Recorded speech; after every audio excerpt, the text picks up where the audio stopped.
अस्सलाम वालेकुम। तो आज इस वीडियो का टॉपिक यही है कि आप लोग रेंज स्ट्रेटजी को किस तरीके से ट्रेड कर सकते हो। तो काफ़ी टाइम हो गया कि मैंने रेंज स्ट्रेटजी के ऊपर वीडियो वगैरह नहीं बनाया था, तो बहुत ज़्यादा भाई रिक्वेस्ट कर रहा था कि बिलाल भाई रेंज के ऊपर वीडियो बना लो। तो रेंज को मैं काफ़ी तरीक़ों से ट्रेड कर रहा हूँ, लेकिन आज मैं आप लोगों को कुछ एग्जाम्पल देता हूँ और कुछ तरीका समझा देता हूँ।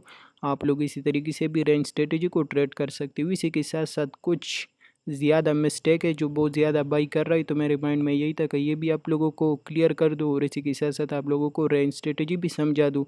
तो आजकल मैं देख रहा हूँ ना, ज़्यादातर भाई इसी तरीके से चेंज ऑफ करेक्टर मार कर देते हैं। फॉर एग्जांपल बिलाल भाई, ये हमारे पास ऊपर की साइड पे लिक्विडिटी स्विफ्ट हुआ और लिक्विडिटी स्विफ्ट होने के बाद डाउन की साइड पे अभी हमारे पास इसी लो की ब्रेकडाउन हो गया। तो ये हमारे पास क्या हुआ, मार्केट स्ट्रक्चर शिफ्ट हुआ और मार्केट स्ट्रक्चर शिफ्ट होने के बाद ये हमारे पास ऑर्डर ब्लॉक और सप्लाई जोन पड़ा है। तो हम इधर इसे शॉर्ट की पोजीशन ले लेते हैं और स्टॉप लॉस इसके ऊपर ही लगा लेते हैं और बाद में हमारा स्टॉप लॉस हट हो जाता है। तो इसके पीछे क्या रीज़न है? तो इसके पीछे मेन जो रीज़न है, तो ऑलरेडी मैंने आपको एक्सप्लेन किया कि अल्लाह के बंदो, जब भी मार्केट लिक्विडिटी स्वेप्ट करके चेंज ऑफ करेक्टर देता है वो आपके पास वैलिड होता है। इसी के साथ साथ अगर market supply zone demand zone पे आ जाए, उधर ही आपको चेंज ऑफ करेक्टर दे दे, वो चेंज ऑफ करेक्टर आपके पास वैलिड होता है। आप लोग इसी तरीके से इंटरनल स्ट्रक्चर में चेंज ऑफ करेक्टर ना मार किया करो, तो आप लोगों के साथ फिर ये वाला प्रैंक नहीं होगा, सही है। और इसी के साथ साथ आप लोग जो मेन मिस्टेक कर देते हो, तो मेन मिस्टेक आप इसी वजह से कर लेते हो कि आप लोग एक ही टाइम फ्रेम को देखते हो। आप लोग थोड़ा सा टाइम फ्रेम को स्विच किया करो, आप लोगों को हर एक चीज़ समझ ही आ जाएगा। मतलब कैसी, तो आप लोग थोड़ा सा बड़ा टाइम फ्रेम ओपन कर देना, 30 मिनट टाइम फ्रेम, और इधर ही स्ट्रक्चर थोड़ा सा रीड कर देना, आपको हर एक चीज़ क्लियर ही समझ आ जाएगा। तो मैं ज़्यादा प्रीवियस नहीं चाहता, इधर ही देख लेना, ये हायर हाई लग गया, हायर लो लग गया, फिर से न्यू हाई लग गया। इधर ही आपके पास बराबर तरीके से ब्रेकअप स्ट्रक्चर हुआ, ये वाली जोन में आपके पास बराबर तरीके से ब्रेकअप स्ट्रक्चर हुआ। उसी के साथ साथ फिर यही सीन हुआ, ये हायर हाई लग गए, ये फिर से हायर लो लग गया और इधर ही न्यू हाई लग गया। तो अगर मैं आपको थोड़ा सा समझा दूँ, इसी जोन पे फिर आपके पास ब्रेकअप स्ट्रक्चर हो गए ये वाला, और इसके साथ साथ इधर ही फोकस कर देना। ये आपके पास हायर हाई लग गया, ये आपके पास हायर लो लग गया, ये फिर से न्यू हाई लग गया।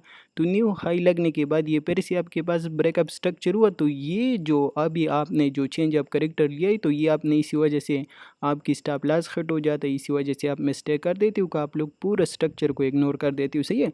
तो ये आपके पास इंटरनल स्ट्रक्चर है। तो अब ये आपके पास क्या होना चाहिए, ये हमारी रेंज स्ट्रेटजी अगर आप लोगों को आते है और रेंज स्ट्रेटजी आप लोग समझते हो, तो फिर आप लोग इसको एज अपॉर्चुनिटी लेते हो और एज अपॉर्चुनिटी आप इसको ट्रेड कर देते हो। तो फिर ये हम चेंज ऑफ करेक्टर नहीं मार कर देती, सही है। ये हम मार कर देते हैं इंटरनल रेंज लो, क्योंकि मार्केट क्या ही करेगा, मार्केट इसी इंटरनल रेंज लो की लिक्विडिटी स्वेप करेगा और इसकी लिक्विडिटी स्वेप करने के बाद मार्केट किधर ही आएगा, डिमांड जोन पे आएगा, जो कि असल पॉइंट ऑफ इंटरेस्ट है, और जिधर इसे मार्केट रिवर्सल लेते हैं और ऊपर की साइड पे जाता है। तो इसी तरीके से आप लोग इसको चेंज ऑफ करेक्टर ना मार किया करो और इसमें ना ट्रैप हो जाया करो, सही है। इसको आप लोग एज अपॉर्चुनिटी समझो और इसको हमारी रेंज स्ट्रेटजी के मुताबिक ट्रेड किया करो, ताकि आप लोगों को अच्छा खासा रिजल्ट भी मिल जाए और आप लोगों को एक ज़बरदस्त और सक्सेसफुल ट्रेडर भी आप लोग बन जाओ, सही है। तो इसको आपको नज़र आ रही है, हमारे पास हायर हाई लग गया, हायर लो लग गई, ये फिर न्यू हाई लग गया। आपके पास बराबर तरीके से ब्रेकअप स्ट्रक्चर हुआ, ब्रेकअप स्ट्रक्चर होने के बाद ये आपके पास इंटरनल स्ट्रक्चर की रेंज लो आ रही, ये रेंज हाई आ रही, इन दोनों के दरमियान का हिस्सा मिड रेंज आ रही। और इसी के साथ साथ डिमांड जोन आपके पास किधर ही पड़ा है, डिमांड जोन आपके पास 30 मिनट का इधर ही पड़ा है। तो अभी इसी डिमांड जोन से आपकी बाई की पोजीशन होना चाहिए, ये आपके पास टारगेट होना चाहिए, ये आपकी सेकंड टारगेट होना चाहिए और ये आपकी थर्ड टारगेट होना चाहिए, सही है। इसी तरीके से आप लोगों को नज़र आ रहे हैं और इसको स्टॉप लॉस आप लोग इसी स्ट्रॉन्ग लो के नीचे लगा सकते हो। तो इसी तरीके से आप लोग रेंज स्ट्रेटजी को भी ट्रेड कर सकते हो और इसी तरीके से आप लोग चेंज ऑफ करेक्टर की ट्रैप से भी बच सकते हो, सही है। और इसकी लाइव एग्जांपल इधर ही पड़ा है, आप लोग आ जाना और ये देख लेना। कम अज़ कम अभी आप लोगों के सामने तकरीबन 130-134% प्रॉफिट चल रही, सही है। लाइव ट्रेड है, तो ये ऐसा भी नहीं है कि फॉर एग्जाम्पल मैं आप लोगों को सिर्फ लाइन लगा करके समझा दूँ, नहीं। मैंने इसके ऊपर लाइव ट्रेड लिए है और ये लाइव ट्रेड आप लोगों को नज़र आ रहा है। मैं आप लोगों को थोड़ा सा एंट्री वगैरह भी दिखा लेता हूँ, ताकि आपको समझ आ जाए। 59,470 से ट्रेड लिया है, आप लोग इधर ही भी देख लेना, सही है। 59,470 से ट्रेड लिया है, बिल्कुल डिमांड जोन से। और इसी के साथ साथ अभी तक इसकी TP1 मैंने बुक की है और TP2 अभी पेंडिंग में है। इसी के साथ साथ ये दूसरा वाला ट्रेड जो आपको माइनस में नज़र आ रही, तो ये इधर ही से मैंने BTC को शॉर्ट किया था इसी डिमांड जोन तक, लेकिन इसकी टी पे हिट नहीं हुआ और मार्केट $2-3 ऊपर से रिजेक्शन लिया था। तो खैर इसका कोई मसला नहीं है, इसको मैं भी प्रॉफिट में क्लोज कर दूंगा। लेकिन मेन चीज़ यही था मेन चीज़ मैंने आप लोगों को यही समझाना था कि आप लोग रेंज स्ट्रेटजी को किस तरीके से ट्रेड कर सकते हो और चेंज ऑफ कैरेक्टर की ट्रैप से किस तरीके से बच सकते हो, सही है। तो इसी तरीके से आप लोग रेंज स्ट्रेटजी को ट्रेड कर सकते हो। इसी के साथ साथ मैं आप लोगों के साथ एक दूसरे भी एग्जांपल शेयर कर देता हूँ ताकि आप लोगों को वो भी अच्छा खासा समझ आ जाए। ये 3 मिनट टाइम फ्रेम है, सही है। और मैं आप लोगों को इधर ही समझा देता हूँ कि आप लोग इधर ही रेंज स्ट्रेटजी को किस तरीके से यूज़ कर सकते हो और किस तरीके से आप लोग ट्रेड कर सकते हो। आप लोग पीछे वाले चार्ट भी छोड़ो, आगे वाले चार्ट भी छोड़ो, आप लोग सिंपल इसी जोन पे फोकस करो, सही है।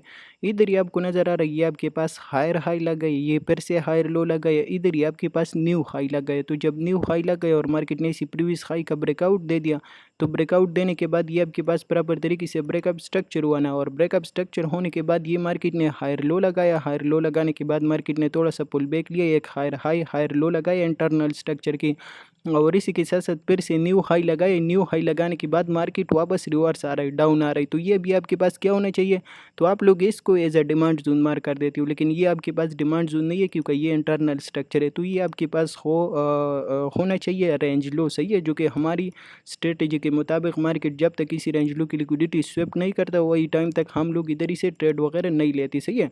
तो आप लोग इसको इसी तरीके से मार्क किया करो कि फॉर एग्जांपल ये हमारे पास इंटरनल स्ट्रक्चर की लिक्विडिटी पड़े और मार्केट जब इसी रेंज लो की लिक्विडिटी स्वेप करके वापस रेंज में आ जाए, फिर उधर ही से हमें बाई की पोजीशन लेना है, टारगेट ऊपर की हाई कर लेना है, सही है। तो आप लोग इसको इसी तरीके से मार्क किया करो।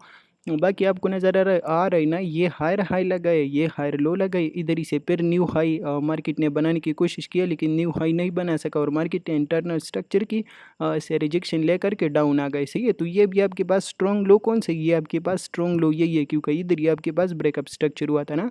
तो अभी ये आपके पास स्ट्रॉन्ग लो भी है और इसी के साथ साथ आपको नज़र आ रहा है 3 मिनट के डिमांड जोन भी है ना। तो आपको क्या होना चाहिए, आपको इसी डिमांड जोन से ट्रेड लेना चाहिए, सही है, क्योंकि मार्केट क्या ही करेगा, ये स्ट्रॉन्ग लो है और मार्केट इसी लो से रिजेक्शन लेगा और मार्केट पंप लेगा।